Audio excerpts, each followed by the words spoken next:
الله من شرور أنفسنا ومن سيئات أعمالنا من يهده الله فلا مضل له ومن يضلله فلا هادي له ونشهد أن لا إله إلا الله وحده لا شريك له ونشهد أن سيدنا وسندنا مولانا محمدا عبده ورسوله أما بعد فأعوذ بالله من الشيطان الرجيم بسم الله الرحمن الرحيم اقرأ باسم ربك الذي خلق الإنسان من علق اقرأ وربك الأكرم الذي علم بالقلم صدق الله العظيم. وقال النبي صلى الله عليه وسلم طلب العلم فريضة على كل مسلم ومسلمة أو كما قال عليه الصلاة والسلام. اللہ سے کرے دور وہ تعلیم بھی فتنہ، اللہ سے کرے دور وہ تعلیم بھی فتنہ، املاک بھی اولاد بھی جاگیر بھی فتنہ، ناحق کے لیے اٹھے تو شمشیر بھی فتنہ، شمشیر ہی کیا نعرے تکبیر بھی فتنہ.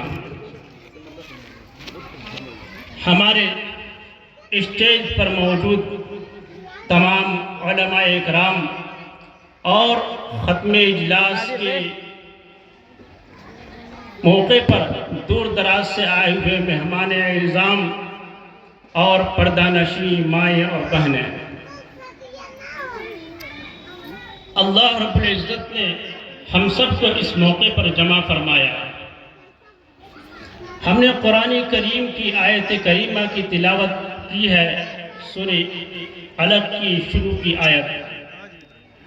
ہمارے بزرگوں نے فرمایا جس زمین پر بارش نہیں ہوتی ویڈیو بنا دو بیٹھ کے، وہاں کی فصلیں تباہ ہو جاتی ہے، اور جس بستی میں دین کا علم نہیں ہوتا وہاں کی نسلیں تباہ ہو جاتی ہیں. ہاں بس اتنے پہ رکھے گا، ٹھیک. انسان کے لیے علم ایک زیور کے مانند ہے. جس طرح انسان کا جسم بغیر روح کے برقرار نہیں رہ سکتا، اسی طرح انسان کے لیے علم ایک ضروری زیور ہے.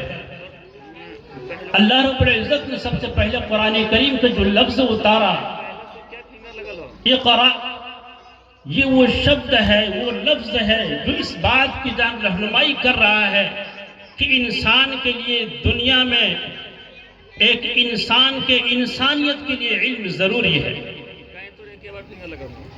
اس علم کے لیے ہر انسان کو کوشاں رہنا چاہیے، ہر انسان کو مستعد رہنا چاہیے.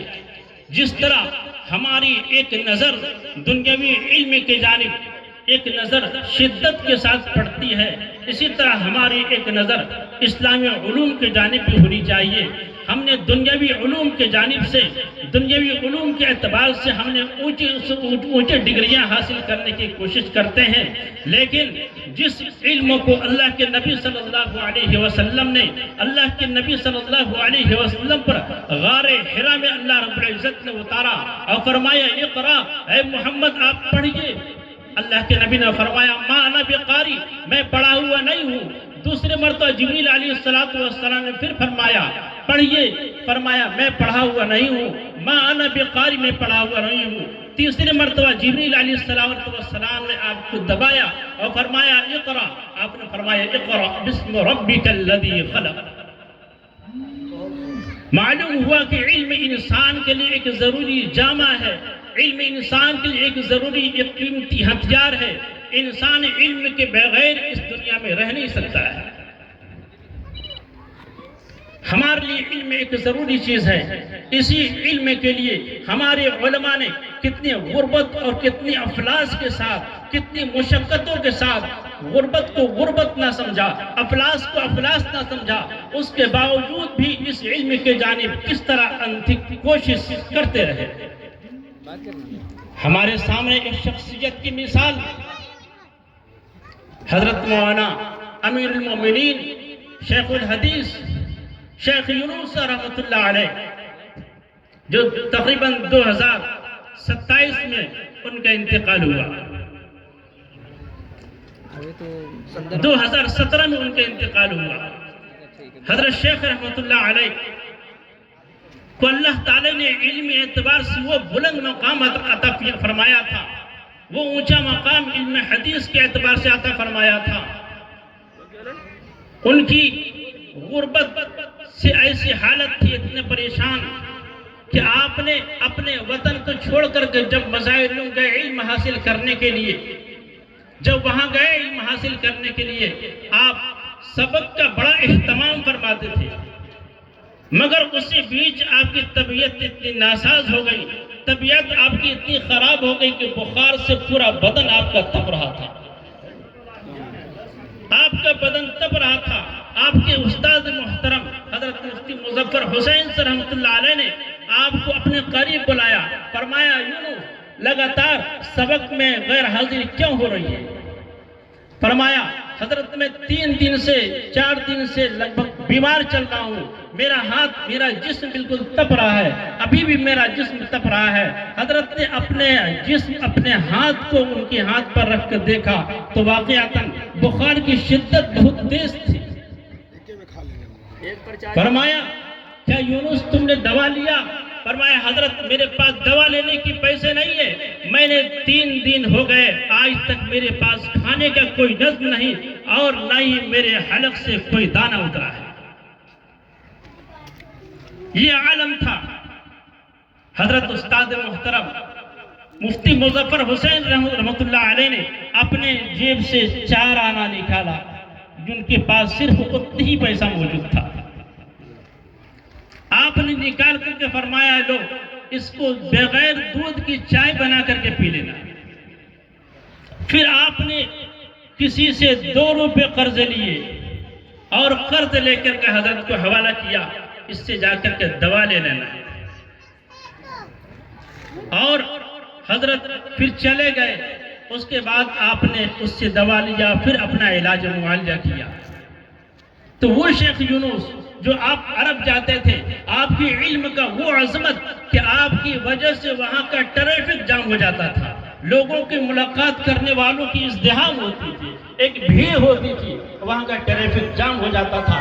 تو اللہ تعالیٰ نے ان کو علم حدیث سے وہ مقام عطا فرمایا کہ ایک موقع پر آپ نے فرمایا مجھے تقریباً 80 سے زائد مرتبہ حضور پاک صلی اللہ علیہ وسلم کی زیارت خواب میں ہوئی، اور کتنی ایسی احادیث ہیں جو مجھے کتابوں سے سمجھ میں نہیں آیا، کتابوں سے اس کی وضاحت میں سمجھ میں نہیں آیا۔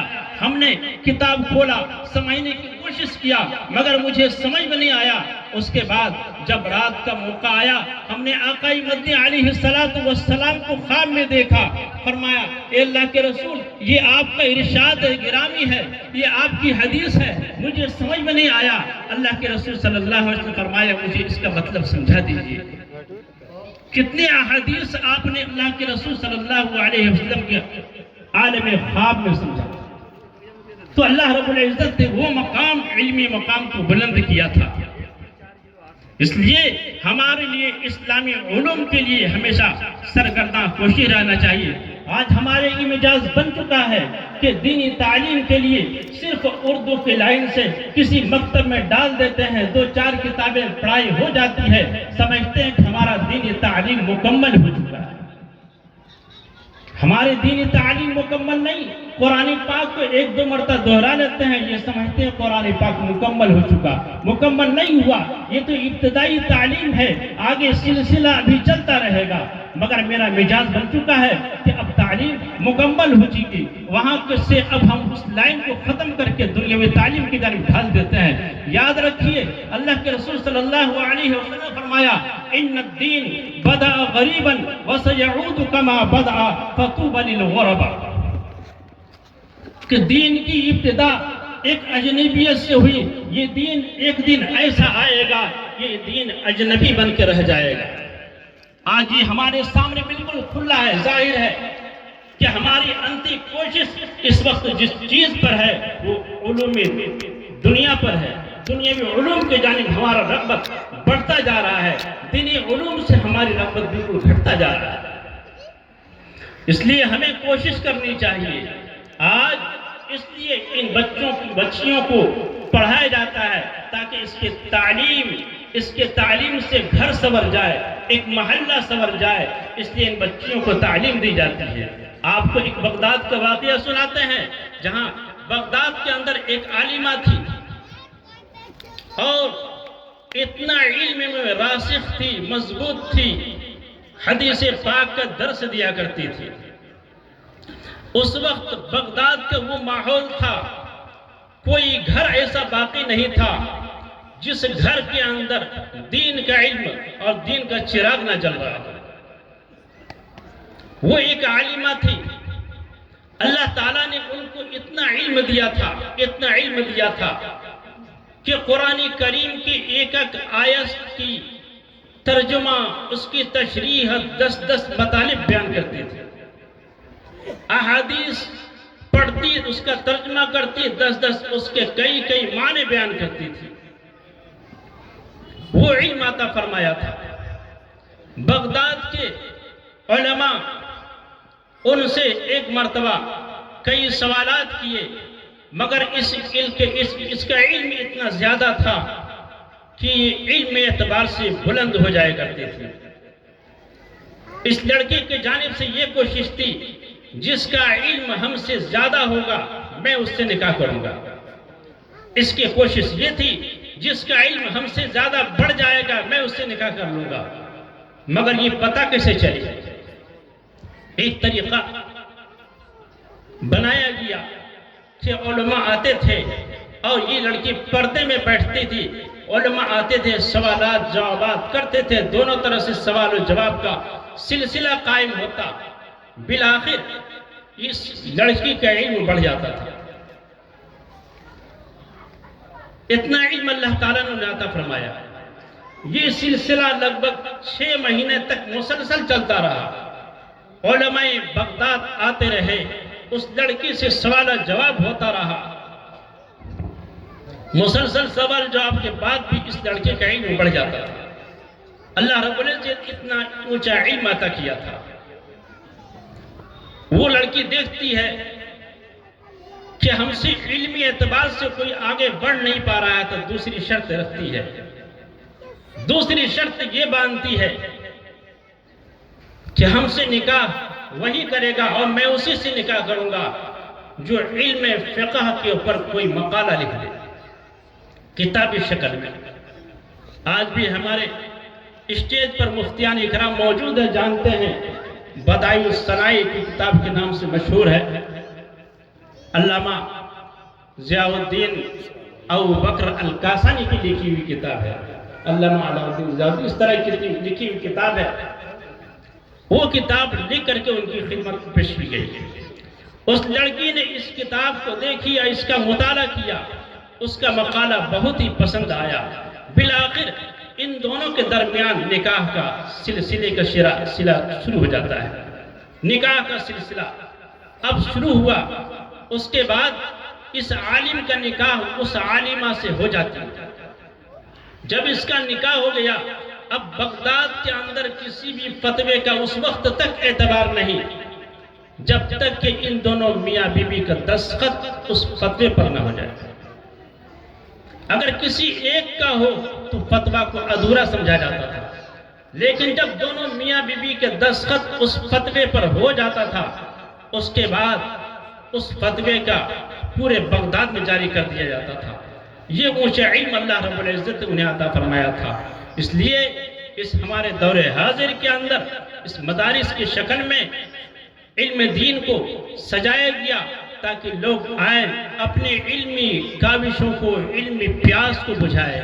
اس لیے ہماری بچیاں یہاں پر آپ حضرات کے سامنے اپنی جو محنت اور جو کوشش کے بعد جو کچھ اپنے اندر لیا وہ آپ کے سامنے اس وقت پیش کی ہے۔ اللہ رب العزت ہم سب کو کہنے سننے زیادہ عمل کرنے کی توفیق عطا فرمائے۔